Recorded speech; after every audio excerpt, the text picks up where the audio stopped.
దృశ్యం సినిమాను తలపిస్తోంది Meerpet murder case. ట్విస్ట్ల మీద ట్విస్ట్లు వెలుగు చూస్తున్నాయి.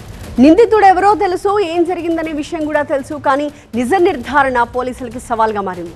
ఇప్పటికే హత్య జరిగిన తీరుపై కొంత క్లారిటీకి వచ్చిన పోలీసులు కేసు పూర్తిగా టెక్నికల్ అంశాలతో ముడిపడి ఉండడంతో పొరుగు రాష్ట్రాల ఎక్స్పర్ట్ సాయంతో ఛేదించడానికి ప్రయత్నిస్తున్నారు. ఇక ఆధారాలు కీలకం కాబోతున్న ఈ మిస్సింగ్ కేసుని ఒక మర్డర్ కేసుగా మార్చబోతున్నారు పోలీసులు. నిందితుడు గురుమూర్తిని ఇప్పటికే ఆయన నివాసానికి తీసుకువెళ్లారు. వాష్రూమ్ దగ్గర తల వెంట్రుకలు, వంటగదిలో కంటికి కనిపించకుండా ఉన్న రక్తపు మరకల్ని బ్లూ రేస్ టెక్నాలజీ ద్వారా గుర్తించారు. రక్తం తుడిచేసినట్టు ఉన్న టిష్యూ పేపర్ని స్వాధీనం చేసుకున్నారు. DNA మ్యాచింగ్ కోసం ఆ టిష్యూ, వెంట్రుకలు, రక్తపు మరకల శాంపుల్స్ని FSLకి పంపారు. మరోవైపు ఆధారాలు లేని మర్డర్ కేసులను స్టడీ చేస్తున్నారు పోలీసులు. దేశంలో ఈ తరహాలో జరిగిన మర్డర్ కేసులను అన్నిటినీ కూడా పరిశీలిస్తూ ఉన్నారు. వివిధ రాష్ట్రాలు ఈ తరహా కేసుల్ని గుర్తించి అక్కడి పోలీసులు ఏ రకంగా వ్యవహరించారు, ఎలా ఛేదించారు తెలుసుకుని వాళ్ళ సాయం తీసుకునే ప్రయత్నాలు చేస్తున్నారు. ప్రైవేట్ ఫోరెన్సిక్ ల్యాబ్స్ని కూడా సంప్రదిస్తున్నారు పోలీసులు. మరిన్ని డీటెయిల్స్ తో మా ప్రతినిధి జ్యోతి సిద్ధంగా ఉన్నారు. జ్యోతి, మిస్సింగ్ కేసుని కాస్త పోలీసులు మర్డర్ కేసుగా మారుస్తున్నారు. మరి FSL రిపోర్ట్ తర్వాత ఏం జరగబోతోంది? పోలీసుల స్టెప్ ఎలా ఉండబోతోంది? ఇతర రాష్ట్రాల పోలీసుల్ని కూడా అక్కడ వాళ్ళు ఏ రకంగా ఛేదించారో కూడా తెలుసుకునే ప్రయత్నం చేస్తున్నారు. అక్కడి నుంచి ఏమన్నా కీలకమైన ఇన్పుట్స్ వచ్చాయా?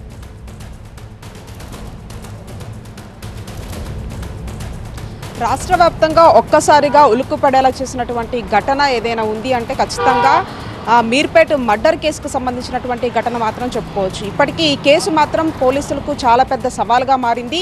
ఇప్పటికే ఈ కేసుకు సంబంధించి తానే హత్య చేశాను, అంతేకాకుండా ఏదైతే ముక్కలు ముక్కలుగా చేయడంతో పాటు బకెట్లో పెట్టడము, దాన్ని అంతా కూడా పొడి చేయడం, ఆ తర్వాత చెరువులోకి వెళ్ళి పడేయడం, ఇదంతా తానే చేశానని చెప్పేసి గురుస్వామి ఒప్పుకుంటున్నప్పటికీ కూడా ఆధారాలను సేకరించడంలో మాత్రం పోలీసులకు ఒక పెద్ద సవాల్గా మారింది. ఈ నేపథ్యంలోనే గత 2-3 రోజుల నుంచి ఆ ఇంట్లో సెర్చ్ చేసిన తర్వాత ఒక చిన్న శాంపిల్స్ని మాత్రం పోలీసులు కలెక్ట్ చేసుకోవడం జరిగింది.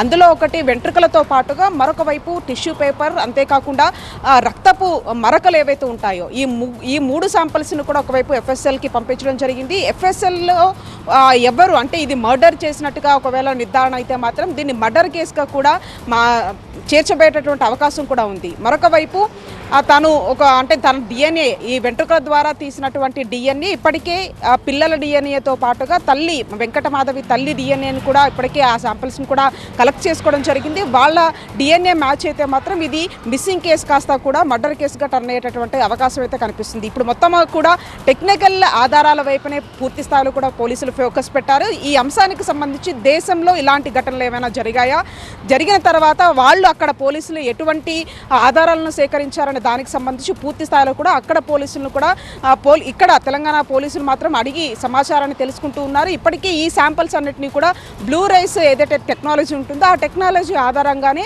ఆ శాంపిల్స్ని కూడా తీసుకోవడం జరిగింది. ఈ నేపథ్యంలో ఇప్పుడు ఈ కేసు అంతా కూడా పూర్తి స్థాయిలో టెక్నికల్ ఎవిడెన్స్ మీదే బేస్ అయిందని చెప్పుకోవచ్చు. టెక్నికల్ ఎవిడెన్స్లో మాత్రం నిర్ధారణ అయితే మాత్రం ఈ కేసుకు సంబంధించి గురుస్వామిని ఖచ్చితంగా కూడా అన్ని రకాల చట్టపరంగా ఎటువంటి చర్యలు తీసుకోవాలో ఆ చర్యలు తీసుకునేటటువంటి అవకాశం అయితే కనిపిస్తుంది. FSL రిపోర్ట్ వచ్చిన తర్వాత మాత్రం దీనికి సంబంధించి పోలీసులు ఫర్దర్ యాక్షన్ ఏ విధంగా ఉంటుందనేది మాత్రం తెలియాల్సినటువంటి అంశం. Right, thank you Jyothi.